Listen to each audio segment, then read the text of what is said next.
Morning dear student, welcome to online chemical chemistry classes. आज अपन discuss करेंगे thermodynamics. तो आप हेडिंग लगाओगे थर्मोडायनेमिक्स।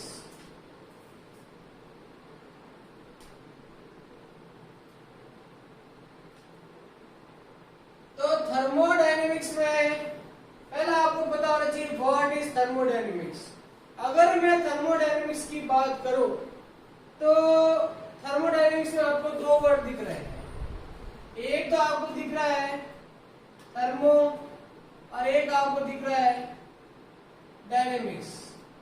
थर्मो का मीनिंग होता है हीट, या अपन कह सकते हैं एनर्जी, और डायनेमिक्स का अर्थ होता है मोशन, या अपन ये भी कह सकते हैं एक तो हीट एक मोशन है, या अपन कह सकते हैं फ्लो ऑफ हीट भी बोल सकते हैं। क्या बोल सकते हैं? फ्लो ऑफ हीट, या बोल सकते हैं फ्लो ऑफ एनर्जी। तो डेफिनेशन क्या हो जाएगी? The branch of physical chemistry in which we deal with the flow of heat. The branch of physical chemistry in which we deal with the flow of heat and correlated other form of energies other form of energies such as enthalpy, entropy, internal energy, heat capacity is known as thermodynamics। तो definition क्या जाएगी? आप definition लिखोगे the branch of physical chemistry in which we deal with the flow of heat and correlated with the other form of energy such as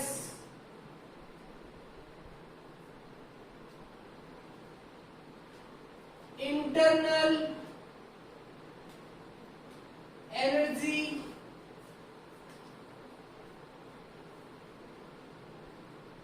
enthalpy, heat capacity, मतलब enthalpy, entropy, heat capacity. Entropy is called thermodynamics। तो thermodynamics क्या हो गई?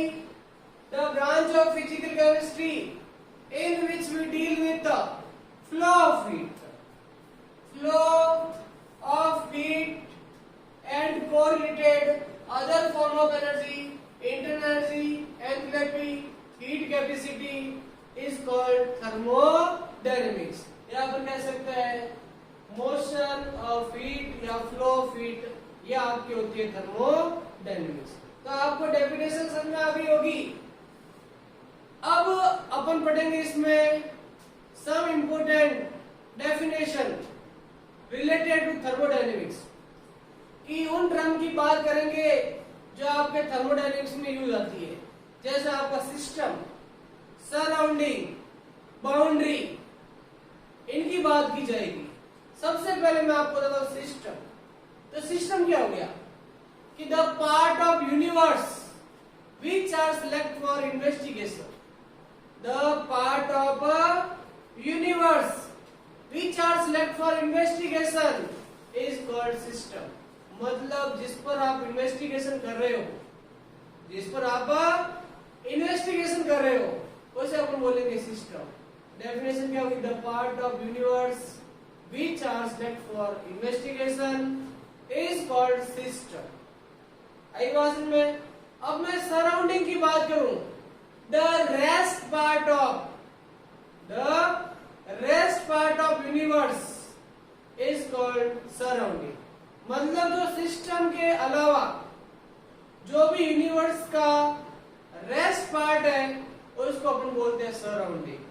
आई बात में? अब boundary क्या हो जाएगी? The wall which separate the system and surrounding is called boundary. मतलब जो वॉल सिस्टम और सराउंडिंग को सेपरेट कर रही है, सिस्टम और सराउंडिंग को सेपरेट कर रही है, उसे अपन क्या बोलेंगे? Boundary. It may be real, imaginary, यह रियल हो सकती है, इमेजिनरी हो सकती है, मे बी रिजिड और non rigid, good conductor of electricity और हीट और इंसुलेटर। आई भाषण में ये रिजिड हो सकती है, नॉन रिजिड हो सकती है, ये गुड कंडक्टर ऑफ हीट हो सकती है या इंसुलेटर हो सकती। तो आपको डेफिनेशन समझ में आ गई होगी। जैसे मैं कह रहा हूं एक सिलेंडर ले रहा हूं, एक क्या ले रहा हूं, और उस सिलेंडर में मैंने गैस को फिल किया, सिलेंडर के अंदर गैस को फिल किया, तो जो आपकी गैस है वो गैस तो आपकी हो गई सिस्टम। गैस क्या हो गया? सिस्टम। और जो गैस सिलेंडर का जो रेड खोल है, कवर है, वो आपका हो गया सराउंडिंग, वो आपका हो गया बाउंड्री। वो क्या होगी? वो आपका बाउंड्री। और इसके अलावा जो भी रेस्ट पार्ट इन्वायरमेंट का या यूनिवर्स का, वो आपका हो गया सराउंडिंग। आई बात समझ में? तो सिस्टम क्या हो गया? ये तो आपको समझ में आ गया। अब मैं आपको बताता हूं सिस्टम। तो सिस्टम क्या लिखोगे?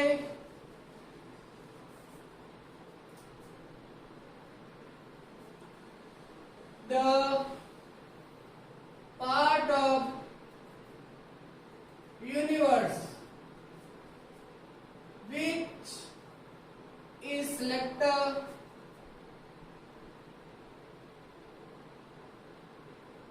selected for investigation or study, select for studies or investigation is called system। वो तो क्या आ जाएगा? सिस्टम। और रेस्ट पार्ट ऑफ यूनिवर्स, मतलब सिस्टम के अलावा जो आपका रेस्ट पार्ट है वो क्या आ जाएगा? सराउंडिंग। तो सराउंडिंग क्या लिख दोगे? सराउंडिंग में क्या लिख दोगे? The rest part of universe is called surrounding, is called surrounding. मतलब जिस पर आप इन्वेस्टिगेशन कर रहे हो वो तो आपका सिस्टम, और सिस्टम के अलावा जो रेस्ट पार्ट ऑफ यूनिवर्स है वो आपका हो जाएगा सराउंडिंग। और the wall which separate system और सराउंडिंग इज कॉल्ड बाउंड्री। मतलब जो सिस्टम और सराउंडिंग को सेपरेट कर रही है वो boundary. It may be real, imaginary, rigid, non rigid, good conductor of electricity और हीट और इंसुलेटर। जैसे मैं कह रहा हूं ये आपका सिलेंडर है, अब इस सिलेंडर में मैंने गैस को फिल किया है। किसको फिल किया है? ये आपकी गैस है और ये आपका कवर है ऊपर वाला। तो आपकी जो गैस है वो तो आपका हो गया, जो आपको गैस दिख रही है ये गैस तो आपको गया सिस्टम, क्या हो गया? और जो ये कवर है रेड वाला वो आपकी होगी बाउंड्री, और जो रेस्ट पार्ट ऑफ यूनिवर्स है वो आपका होता है सराउंडिंग। आई बात में? सिस्टम, बाउंड्री और रेस्ट पार्ट होता है वो आपका क्या होता है? सराउंडिंग होगा। तो ये आपको समझ में आ गया होगा। अब नेक्स्ट आप हेडिंग लगाओगे टाइप ऑफ सिस्टम, कि सिस्टम के टाइप कौन कौन से होते। अब जो आपके सिस्टम होते हैं ना, सिस्टम भी on the basis of exchange of heat और मैटर, जो आपका सिस्टम है on the basis of heat और मैटर 3 कैटेगरी में क्लासिफाई किया गया। तो आप हेडिंग लगाओगे टाइप ऑफ सिस्टम। तो देखो टाइप ऑफ सिस्टम में क्या होगा?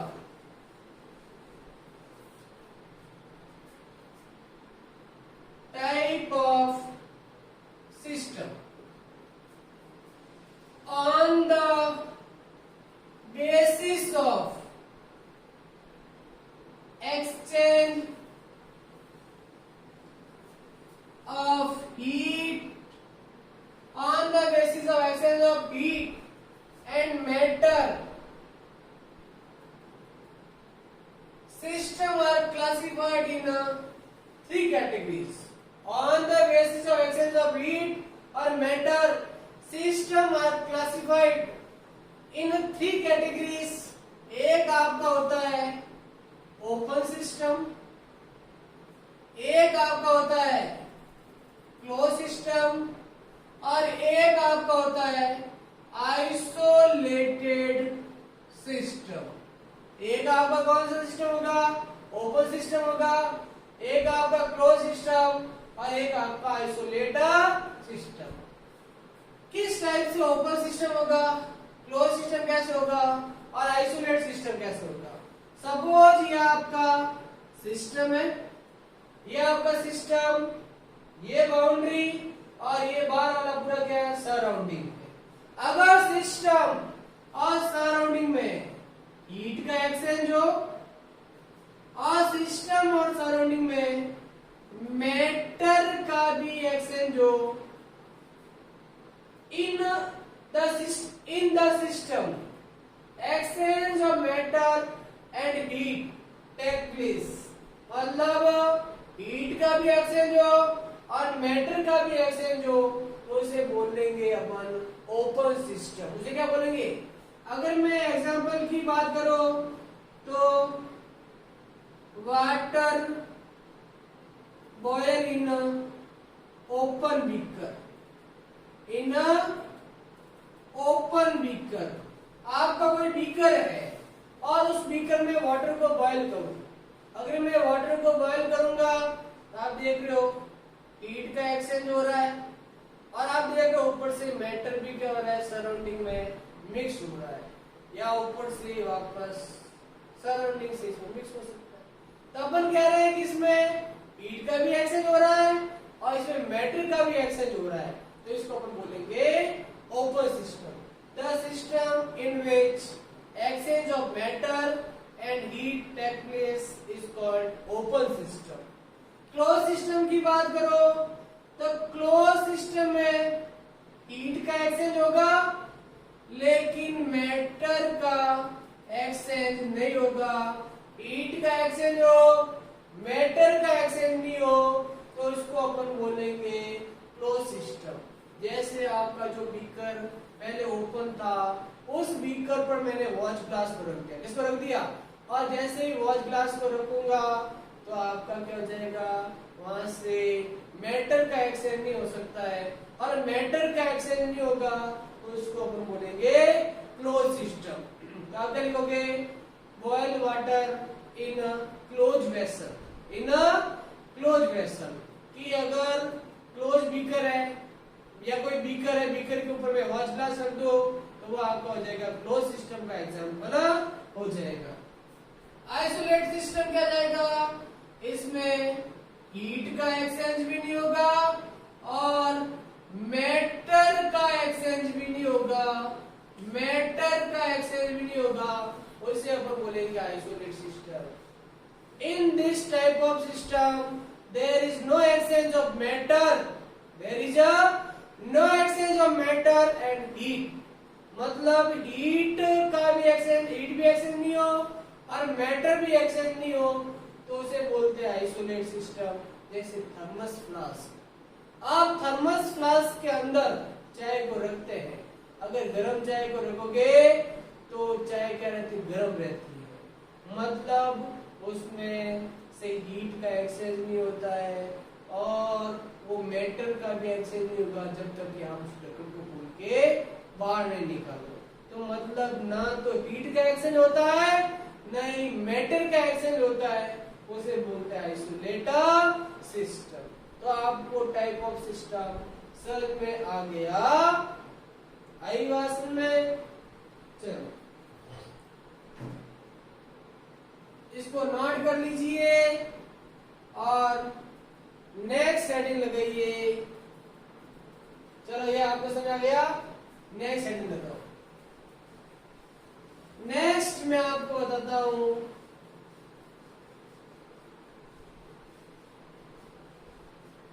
First law of thermodynamics.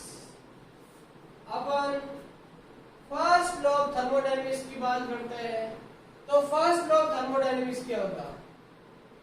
First law of thermodynamics, first law of thermodynamics. अब जो आपका फर्स्ट लॉ ऑफ थर्मोडायनेमिक्स है वो conservation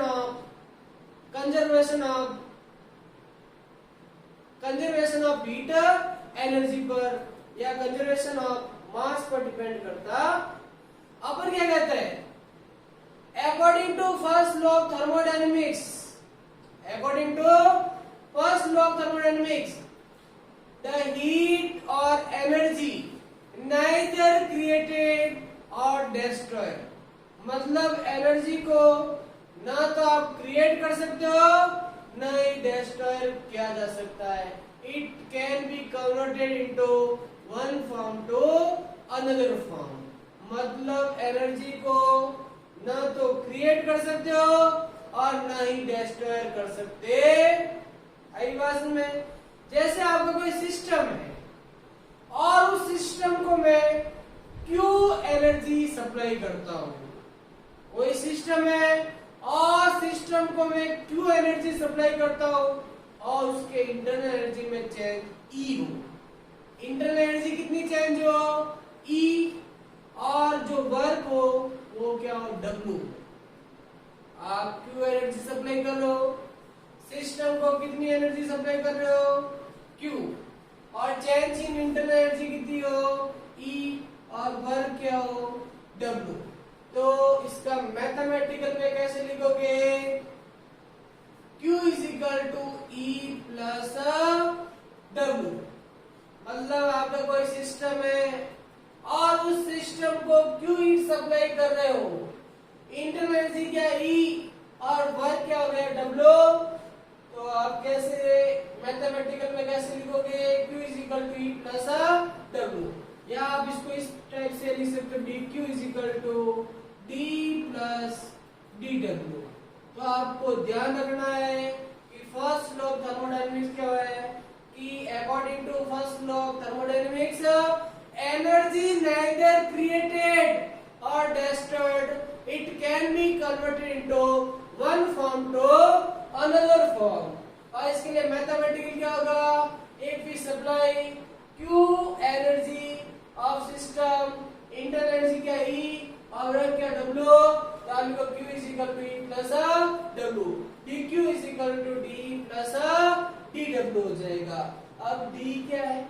change in internal energy. E होती है इंटरनल एनर्जी और W क्या आपका? वर्क। अगर मैं सिस्टम को हीट सप्लाई करूं, क्या करूं? या एनर्जी सप्लाई करूं। इफ या कहते हैं if heat absorbed by the system, अगर आपका सिस्टम हीट को एब्जॉर्ब करे तो क्यू आपका होगा पॉजिटिव। अगर एब्जॉर्ब करेगा तो क्या होगा? पॉजिटिव। हीट रिलीज हो, हीट क्या हो? Heat release by system. मतलब ये तो आपका कौन सा हो गया? एंडोथर्मिक। और ये आपका क्या हो गया? एक्सोथर्मिक। तो क्यू आपका होगा negative. Work done by the system, अगर सिस्टम वर्क करे मतलब एक्सपेंशन हो, क्या हो? एक्सपेंशन हो, क्या हो? एक्सपेंशन। तो आप बोलोगे नेगेटिव वर्क होगा। और work done on the system, तो क्या होगा? पॉजिटिव। तो ये आपको साइन नोटेशन ध्यान में रखने। तो ये आपका हो गया फर्स्ट लॉ ऑफ थर्मोडायनेमिक्स। तो मैंने क्या बताया कि फर्स्ट लॉ ऑफ थर्मोडायनेमिक्स क्या कि according to first law of thermodynamics energy neither created और not destroyed, it can be converted into one form to another form is called first law of thermodynamics। कोई system था और system को मैंने Q energy supply की, कितनी Q, और internal energy कितनी की, और वर्क डन क्या डब्ल्यू, तो आपका क्या dq is equal to d plus dw। अगर work done by the system हो मतलब एक्सपेंशन हो तो नेगेटिव, कंप्रेशन हो ऑन द सिस्टम तो पॉजिटिव, हीट रिलीज हो तो नेगेटिव और एब्जॉर्ब हो तो पॉजिटिव। ये आपको समझ में आ गया होगा। चलिए इसका स्क्रीनशॉट लीजिए। नेक्स्ट अपन टॉपिक पढ़ेंगे प्रोसेस। प्रोसेस की बात करेंगे, किसकी बात करेंगे? अब प्रोसेस क्या होता है तो आप हेडिंग लगाओगे प्रोसेस। प्रोसेस में क्या होगा? प्रोसेस की डेफिनेशन होती है proceeding of system from one state to another state. Proceeding of system from one state to another state is called process। Proceeding of system from one state to another state is called process। अब जो process है ना, process की different type के होते हैं।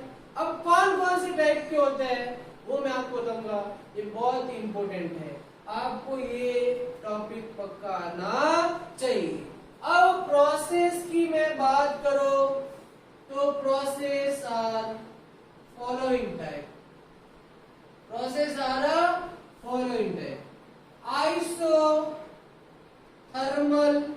Process. Isothermal process, अपन isothermal process की बात करेंगे।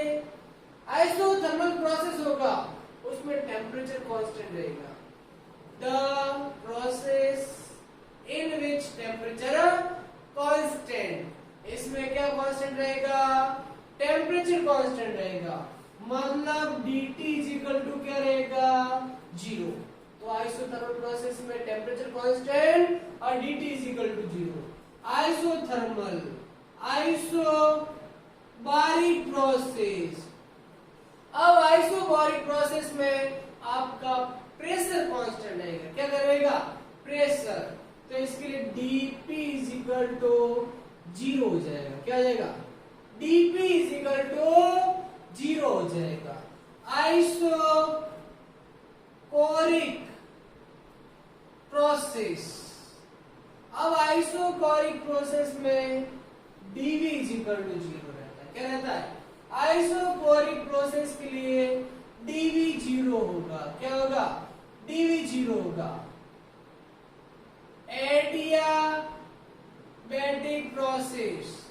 अब जो एडियाबैटिक प्रोसेस होता है उसके लिए dq 0 होगा, मतलब there is no exchange of heat, there is no exchange of heat between system और सराउंडिंग, मतलब हीट का कोई एक्सचेंज नहीं होगा। एडियाबैटिक प्रोसेस के लिए dq 0 होता है। क्या होता है? आइसोएंथैलेपिक। आइसोएंथैलेपिक प्रोसेस के लिए dH क्या होगा? 0 होगा। फिर आपका साइक्लिक प्रोसेस। साइक्लिक प्रोसेस भी आपको बताया जाएगा। इसमें सिस्टम अपनी इनिशियल स्टेट से डिफरेंट स्टेट में जाएगा और डिफरेंट स्टेट में जाके वापस अपनी इनिशियल स्टेट में आ जाएगा, उसको अपन बोलेंगे साइक्लिक प्रोसेस। और इसके अलावा आपको रिवर्सिबल और इरिवर्सिबल प्रोसेस भी बताए जाएंगे। तो प्रोसेस क्या हो गया? Proceeding of system. Proceeding of a system from one state to another state is called process.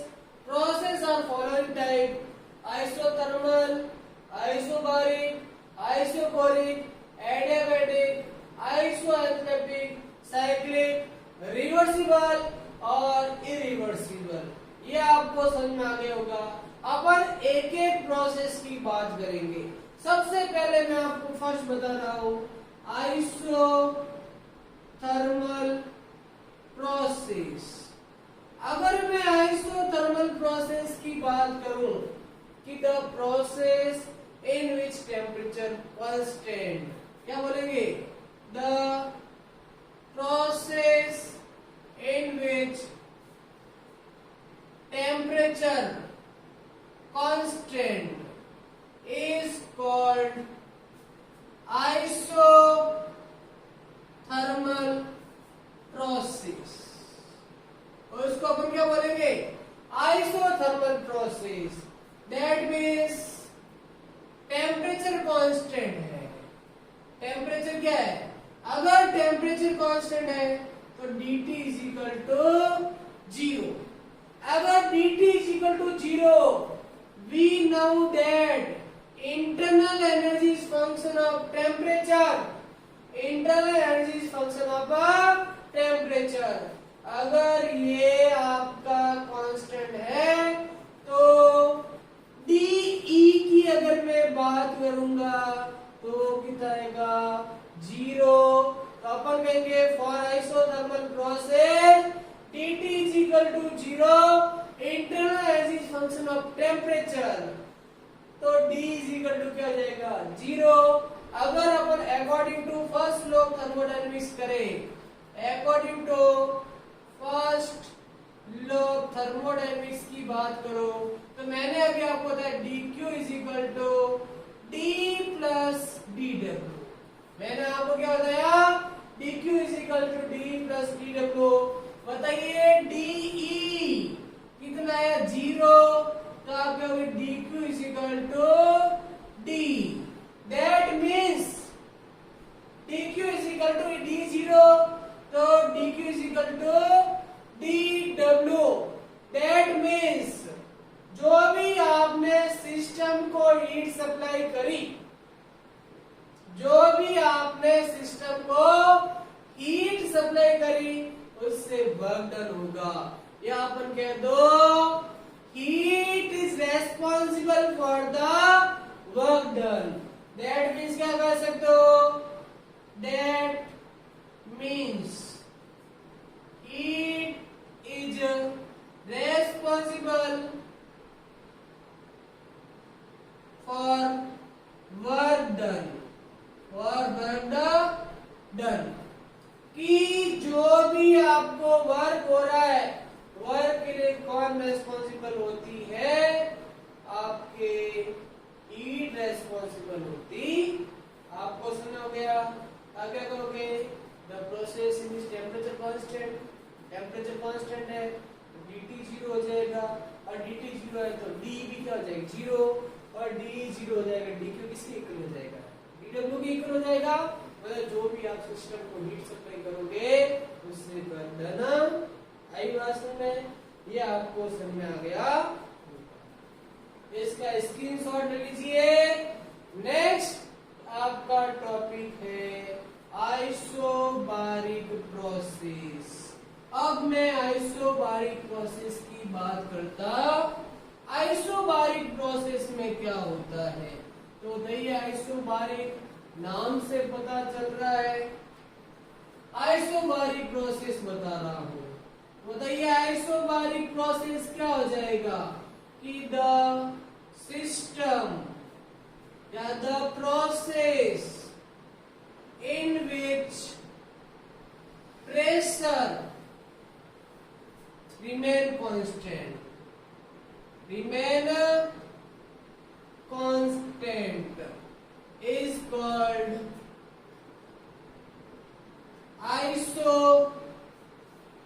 isobaric process। isobaric process तो dp is equal to क्या हो जाएगा? 0।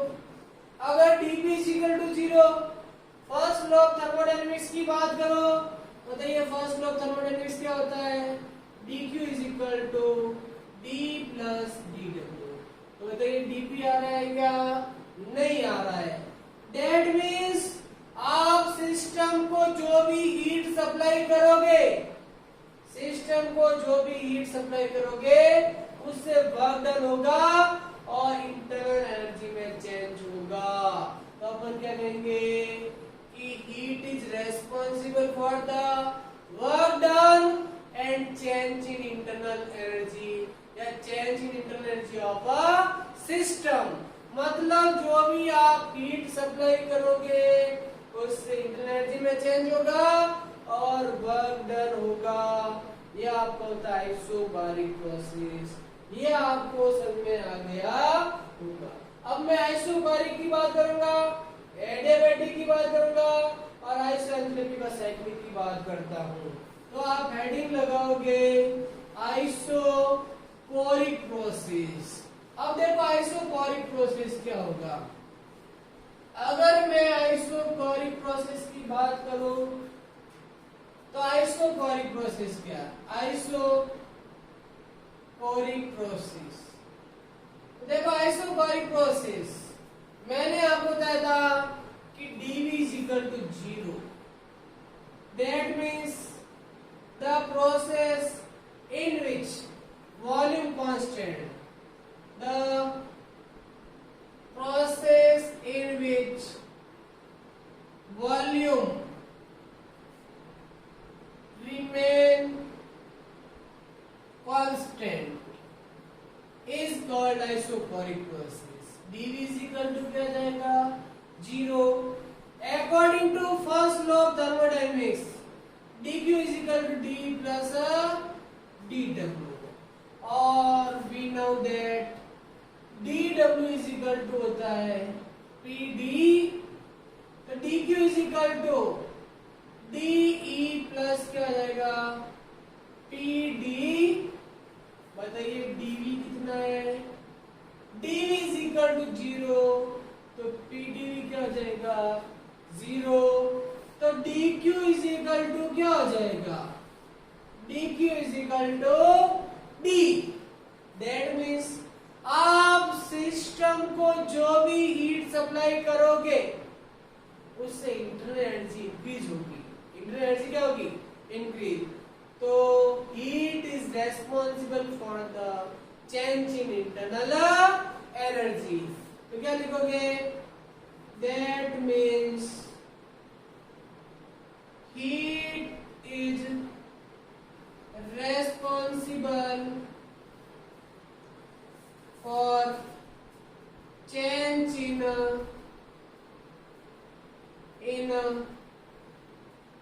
Internal energy.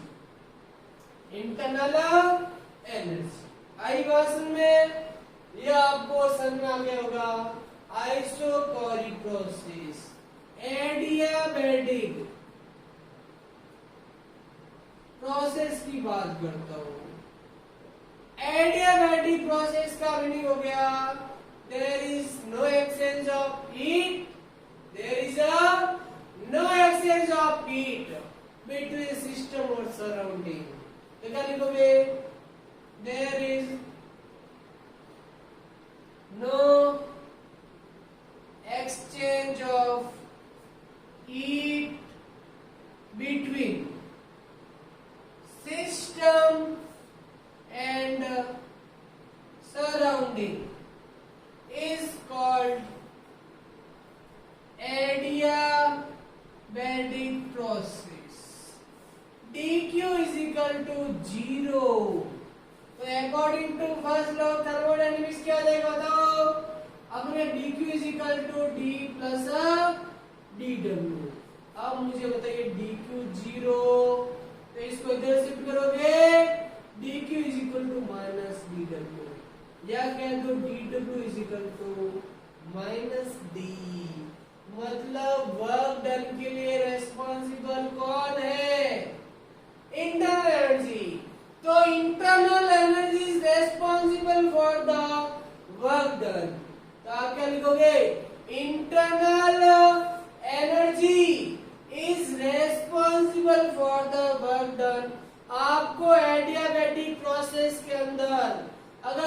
सिस्टम को वर्क कराना है तो इसके लिए इंटरनल एनर्जी कंज्यूम होगी। कौन कंज्यूम होगी?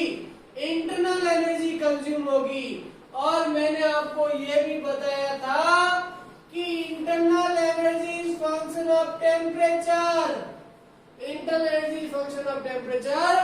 अगर इंटरनल एनर्जी कंज्यूम होगी, अगर इंटरनल एनर्जी कंज्यूम होगी तो आपका टेम्परेचर डिक्रीज होगा, और अगर टेम्परेचर डिक्रीज होगा तो सिस्टम कूलिंग इफेक्ट शो करेगा, या जूल थॉमसन इफेक्ट की अपन आगे बात करेंगे। वो इंटरनल एनर्जी उसमें डिक्रीज एडियाबेटिक प्रोसेस की वजह से। किसकी वजह से? आई भाषण में तो आपको एडियाबेटिक प्रोसेस समझ आ गया होगा। इसमें हीट का कोई एक्सचेंज, मतलब हीट का एक्सचेंज नहीं होगा, dq जीरो होगा। तो d जो minus D is equal to क्या आ जाएगा? dw, मतलब वर्क डन के लिए इंटरनल एनर्जी रेस्पॉन्सिबल होगी, और इंटरनल एनर्जी रेस्पॉन्सिबल होगी तो आपका क्या हो जाएगा? आपका डिक्रीज हो जाएगी इंटरनल एनर्जी। आई बात, मतलब इंटरनल एनर्जी डिक्रीज होगी तो आपका टेम्परेचर भी डिक्रीज आई बात। अब अपन बात करते हैं साइक्लिक प्रोसेस।